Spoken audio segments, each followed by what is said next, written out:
Hey, what's going on, you guys? I just wanted to show you real quick this plastic staple welder I just picked up from Amazon. It's got the outside corners, inside corners, like the small staples, and then or flat, I think they call those, and then the larger wavy ones. Comes with a bunch of them. I got tons of bags of them. Just the compartments are a little bit small. Comes with a set of side cutters, the razor blade, and obviously the gun. It's nice. It's got the instant trigger, so this whole apparatus doesn't get super hot on you. And comes with a case. Nothing special, but it definitely functions and will serve its purpose.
Here's a look at it.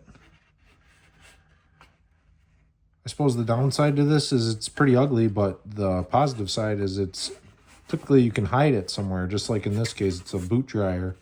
This flange had broken. Too many of these tabs broke on it, and that was all that was holding it on. Now it's really firm, actually. So, pretty impressed. I was actually thinking I was going to have to do the exterior here, but just coming from the back side seemed to do the trick. Seems to work pretty good. Please give me a thumbs up if this video helped you, and hit that subscribe button to see more videos like this. Thanks for watching.